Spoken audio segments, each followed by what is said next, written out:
Oke, halo guys, and welcome back to my channel Kironime. Di video kali ini kita bakal lanjutin pembahasan light novel untuk anime Shino Nakama Journey to Yusa. Nah, di video kali ini kita bakal memasuki chapter 126 sampai 127 aja. Dan jadi di chapter ini kita bakal fokus untuk pertempuran antara Red melawan Ririndara atau bajak laut. Oke, sebelum kita ke light novel, buat kalian yang belum subscribe, jangan lupa subscribe dulu supaya saya semakin semangat dalam upload video. Dan jangan lupa aktifkan notifikasi lonceng supaya nggak ketinggalan video terbaru dari channel ini. Kalau sudah, langsung aja, ini dia. 私さ、せっかく悪いんだよね。照れないでよ。大丈夫でしょ。だって君、弱いもん。 Red, sebuah bisikan menggelitik telinga kala Red tertidur. Geli tapi nyaman dan sekelumit Red menggerakkan badan. Red merasakan kelembutan menyerkup kepalanya. Rasanya sangat nyaman. Kudekap apa yang ada di depanku, mengais kehangatan yang kudapat kalau aku hanyut dalam tidur lelapku. Wah, ini udah pasti opai ya. 5 menit lagi. Suaraku perlahan senyap. Aku mendengar ketukan pintu. Suaranya datang dari pintu apotek. Lid dan Red bangun pada saat bersamaan. Selamat pagi. Di depanku ada buah dada besar dari balik piyama Lid. Aneh, sepertinya saat aku tertidur, tanpa sadar aku membenamkan wajahku di lembah surga itu. Lid mendekap kepalaku dan mengelus rambut belakangku. Kami saling memandang dan sama-sama tersipu. Waduh, ini makin hari makin uwan aja nih Red sama Lid ya, anjir. Apalagi setelah volume yang dimana si Red ini udah ngelamar si Red ya. Lid memejamkan matanya untuk menyembunyikan rasa malunya dan mengecup dahi Red sebelum beranjak bangun. Yah, mungkin roti dan tise. Yah, kita ketiduran. Aku akan segera menyiapkan sarapan. Nah, selesai sarapan, Ruti, Tise, dan Ubesan kembali ke kebun mereka. Sementara itu, Red dan Lid sibuk bersiap membuka apotek. Oke, kita pindah scan. Hawanya cukup hangat hari ini. Terasa seperti musim semi padahal baru masuk musim dingin. Red menempatkan tangan di ganggang pedang yang menggantung di pinggangnya. Meski ukuran luas hutan ini kecil, begitu kau memasukinya, kau tanpa sadar merasa jauh dari kota Sultan. Ku taruh tas ke tanah. Oke, jadi ini Red ceritanya lagi ke hutan ya guys, buat cari tumbuh-tumbuhan lah ya, tanaman gitu. Hah, apakah di sini oke? Sindir Red. Jadi di sini ada orang yang lagi menguntit si Red ya. Seorang high elf dengan penutup satu mata muncul dari balik pohon. Dia mengenakan sarung tangan yang elegan, hijau berkilauan, di pinggangnya tergantung pedang panjang yang mewah dengan ornamen-ornamen emas pada sarung pedangnya. Jubah kelabu yang dia kenakan kelihatannya buatan high elf. Dia juga memakai chainmail khusus buatan penembak high elf. Chainmail itu biasanya yang buat melindungi tubuh guys, kayak armor gitulah ya. Semuanya perlengkapan sihir. Di kota Sultan, bahkan seorang jenderal saja tidak punya perlengkapan seperti itu.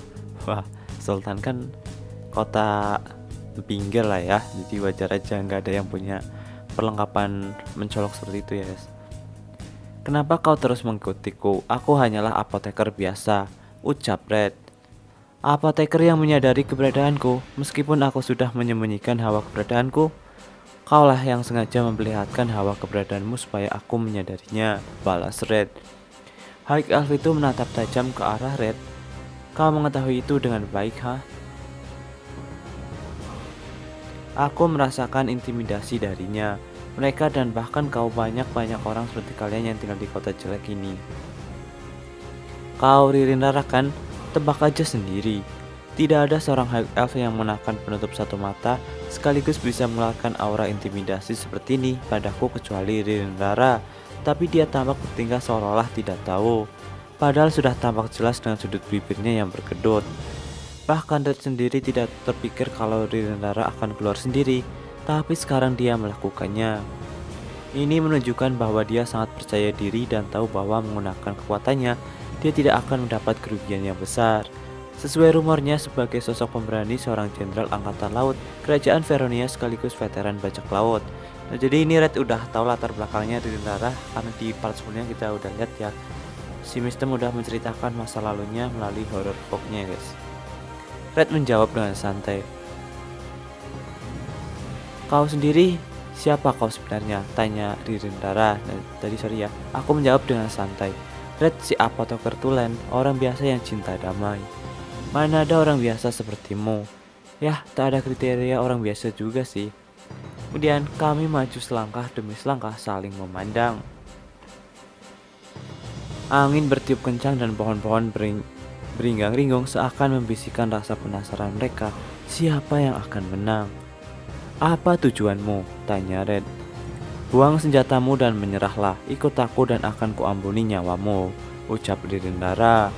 Dan kau pikir aku akan percaya pada perkataan seorang bajak laut? Aku sudah pensiun menjadi bajak laut. Dia berhenti bergerak. Kau beneran tidak mau menyerah? Tanya Ririndara. Tidak keren jika seorang kakak menimpakan masalah pada adiknya. Widih. Niat membunuh yang pekat menguap di sekitar kami. Red menaruh tangan ke ganggang pedang dan melesat maju tanpa ragu. Angin berhembus kencang. Senyap tanpa suara pedangnya terhunus dari sarungnya. Dalam sekelebat mata, pedang panjang Ririndara bersilau kala menebas ke bawah, tepat di kepala Red.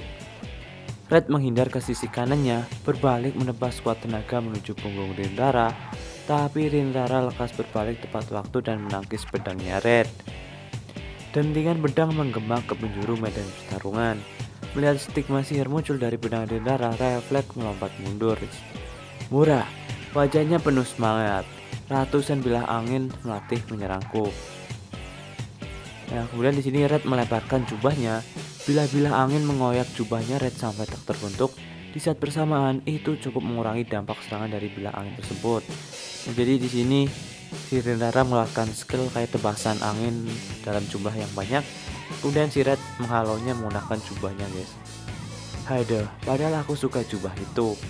Jubah kesukaanku sudah tidak bisa dipakai lagi. Di sisi lain, pedang tembaga Red sudah penuh retak menangkis bilah angin barusan. Tampaknya Red tidak bisa menangkis terus. Gawat jika begini. Ririndara menyadari situasi Red dan menyeringai. Tadi seperti semacam skill. Aku tidak tahu perlindahan ilahi macam apa yang kau pegang. Namun kau tidak menggunakan seni bela diri ataupun sihir. Dan aku tidak merasakan skill apapun. Kau orang yang luar biasa dan mengejutkan. Senjata kita bahkan terbau jauh. Semua perlengkapanku ini khusus buatan High Elf. Harganya pasti kisaran 1000 pedang tembaga atau mungkin lebih. Perbandingannya sangat jauh ya. Perlengkapan kami sudah jelas berbanding terbalik. Apalagi Ririndara tidak hanya bajak laut terkenal, tapi keterampilan berpedangnya juga tidak bisa dipandang sebelah mata. Dia setara dengan guruku, ucap Red. Itu artinya dia sudah sangat kuat saat aku tinggal di ibu kota. Yah, aku mungkin tidak bisa menang, tapi juga tidak bisa menyerahkannya ke adikku dan Tise. Atau aku lari saja ke pos penjaga. Red menggeram erat pedang, narik kaki kiri ke belakang. Sejujurnya, aku sangat tidak ingin ikut campur. Aku tidak ingin dipuji, aku juga tidak membencimu terlepas dari tindakanmu yang mengancam kota Sultan. Ruti dan Tise pasti mampu mengalahkannya dengan mudah. Sebagai apoteker biasa, tentu aku tidak mau bertarung. Yah, gimana ya bilangnya, intinya aku tidak ingin menumpahkan masalah yang bisa ku bereskan ke adikku. Nah, ini kakak yang pengertian, guys. Jadi intinya sebenarnya Red itu nggak mau tarung, tapi karena nggak mau masalahnya itu ke adiknya, jadi Red yang maju ini. Apa yang sedang kau gumamkan? Tanya Ririndara. Kemudian Red memusatkan konsentrasi ke pertarungan. Merasakan perubahan atmosfer dari diriku, air muka Ririndara berlaleh. Ia tidak menyangka kau ternyata lebih kuat dari rank B itu, ucap Ririndara. Dan jadi di sini ketika Red konsentrasi, si Ririndara bisa merasakan perubahan kekuatan dari si Red ya. Nah, ini kalau serius Red kayak gini, guys. Kau salah, mereka lah yang lebih kuat dariku. Jadi itulah alasan bawahanku tertangkap dengan mudah, ha? Red guncang ujung pedang sembari mencari kesempatan menyerang. Ririndara menurunkan pedangnya dan perlahan mendekat. Tepat itu, Ririndara menginjak akar pohon. Fokusnya teralihkan ke kakinya sesaat. Set. Red menahan nafas, menghempaskan kakinya menutup jarak kami. Ririndara segera menyiapkan pedangnya. Apa? Nah, jadi di sini si Red itu mencari celah. Nah, tapi ketika Ririndara menginjak sebuah ranting atau daun, Kan fokusnya teralihkan tuh. Nah, di saat itu Red langsung melesat maju guys. Gerakannya lambat dibanding sebelumnya. Dia kehilangan ketenangannya dan menaruh perhatian ke sarung tangannya. Mustahil, sejak kapan ada tebasan lebar di sarung tangan kirinya? Sewaktu serangan pertama, Red menebas sarung tangannya sembari melompat mundur. Sarung tangannya pasti memberikan efek yang tidak sederhana seperti penguatan, tapi dengan merusaknya sedikit akan mempengaruhi efek itu sendiri. Pergerakan Lirindara yang sebelumnya menjadi sebuah celah yang besar baginya. Lirindara sendiri tidak sempat menangkis tebasan Red. Tepat sebelum pedang kami berbenturan, Red mengisar pergelangan tangan.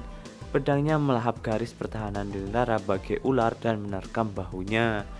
Lirindara menahan sakit dan segera menjaga jarak kami. Pedang Red tersiah dari bahunya dan darah mengucur deras. Bahu kanannya mendapat luka dalam. Wah, jadi si Red ini bisa nembus pertahanannya Lirindara guys, menggunakan sedikit celah aja ya.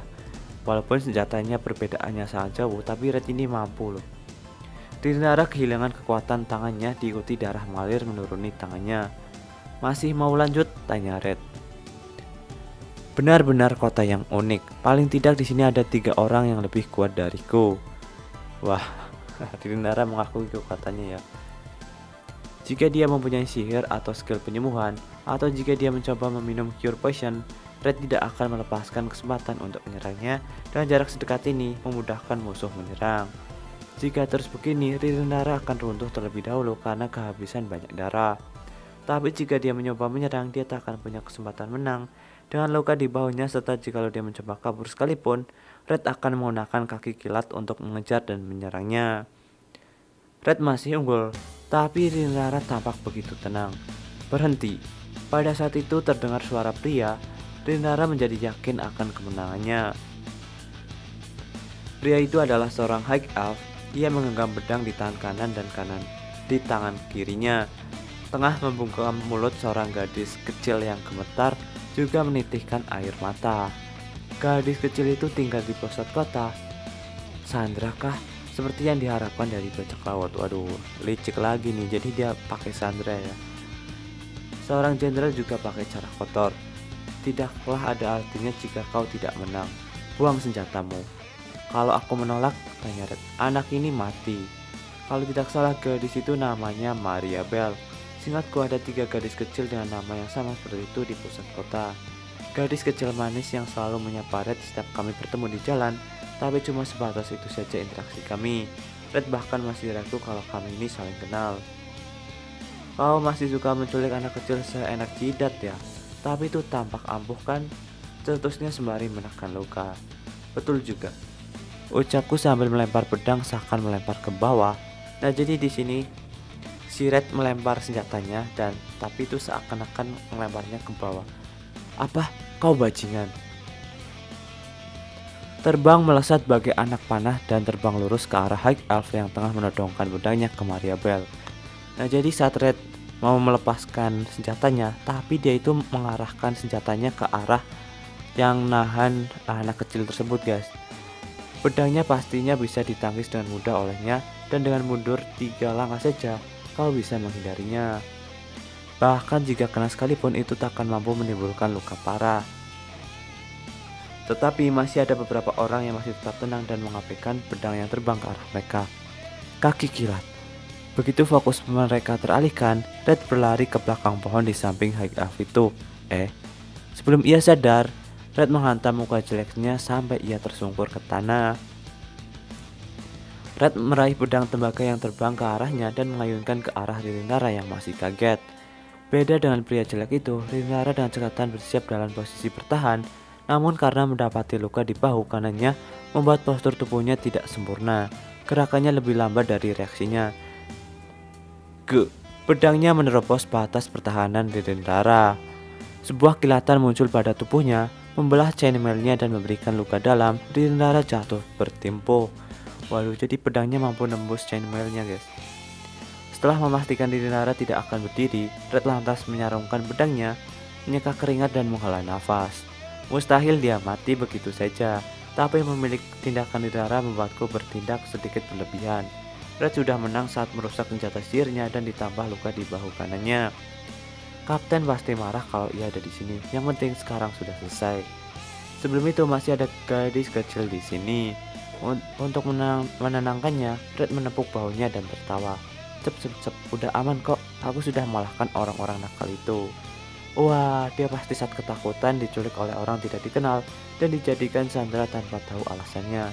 Gadis kecil ini memeluk Red dan menangis terseduh-seduh. Nah, jadi seperti itu ya, guys. Nah, di sini Red menyelamatkan anak kecil. Ketika dia mau meletakkan senjatanya, dia melempar ke arah si penyandra ya, guys. Nah, ketika fokusnya teralihkan, Red bergegas maju menggunakan kaki kilat dan bersembunyi di balik pohon dan menghantam penyandra sebelum pedangnya sampai, guys. Jadi ini cepet banget ya. Ini si Red emang cerdas sih. Walaupun kemampuannya biasa tapi memanfaatkannya itu tinggi ya cara penggunaannya. Oke, seperti itu untuk pertarungan antara Rinara melawan si Red. Oke, next chapter seperti apa, tonton videonya di kelanjutannya. Oke, sekian untuk video kali ini. Jangan lupa subscribe and like. Bye bye.